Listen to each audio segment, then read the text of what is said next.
Okay, welcome back. Again, we're still looking at our tested succession, and in this, we're going to look at the validity of a will. Basically, we looked at it in the previous, and now we're going to look at capacity to make a will. With capacity to make a will, as I said, it is provided for under section 36 of the Succession Act, and with that, it is basically comprised of of three of three of three to say or to prove capacity. One, the soundness of mind. Soundness of mind is one. The second is the knowledge and approval, and the last is free will. So for one to say that he had the capacity to make a will, he must have had the three. That is sound disposing mind, that we are later going to see. That is knowledge and approval, we're going to see. And finally, free will. He exercised it in a free will. So in this, we're going to look at sound disposing mind, my friend. And with sound disposing mind, as I said, it was provided for under section 36 of our Succession Act. However, with sound disposing mind, the elements of it were raised in the case of Banks versus Goodfellow. And in the case of Banks versus Goodfellow, it was said that for one to say that he had a sound disposing mind, the following elements must be proved. One, he must have had capacity to recall or to know the nature and the effect of his will, or the will is making, that what will result in what I am making, and what comprises what I am making. He must be able to recall whoever is supposed to benefit from his estate.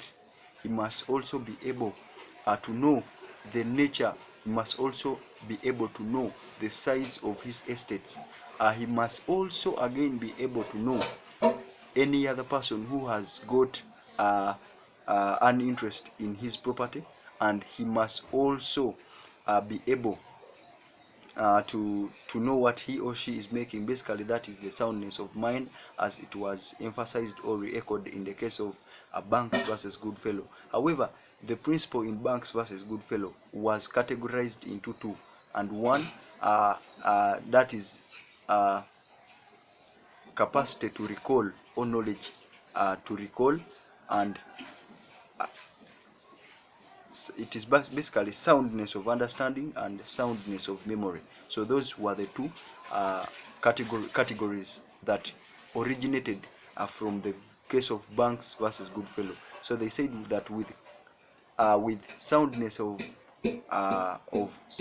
understanding, that it comprises the first two elements, that you must know what you're making and its effect, and you must also know that what I'm making will arise into this, and you must also be able to know who is to benefit from your property. That is the soundness of understanding. But the soundness of memory, you must be able to recall the total estate, my friend, you have uh, as a person that you are intending to place or put in your will, my brother. So that is the soundness of memory. You must also know who are to benefit from your property. You must also know who is or who has any interest on your property. So that is the soundness of memory. And in that, we considered, or it was considered, or re-echoed, or re-emphasized in the case of Ribini. The case of Ribini, this is one of the leading cases in trust law, in the law of trusts, my friend.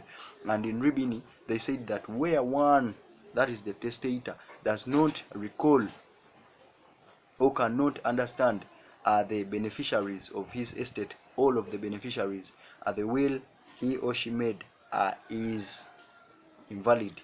So basically, that is the soundness of memory. We are still in mental capacity.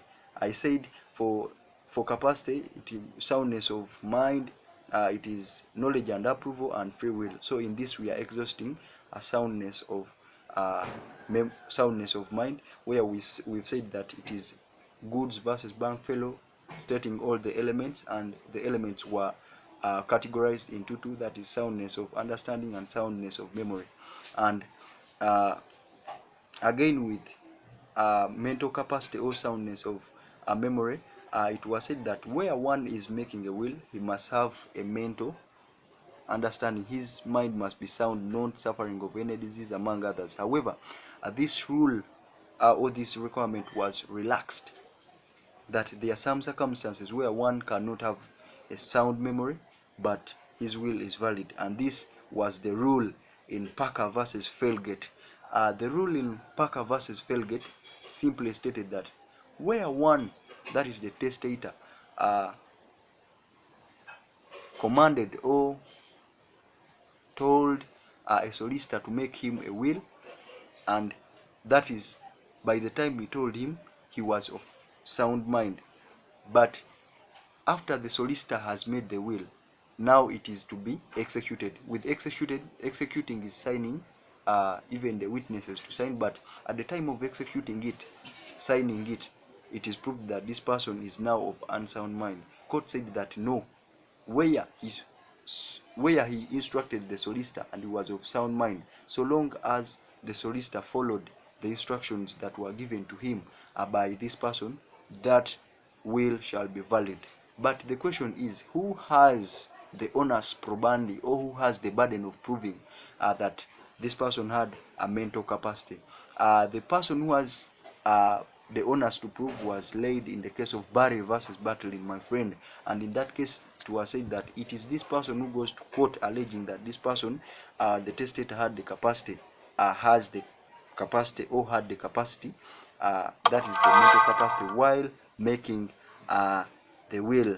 So we are going to continue with our video recordings. The reason as to why I'm making short video recordings is that to save data and also to ease sending or uploading. Thank you.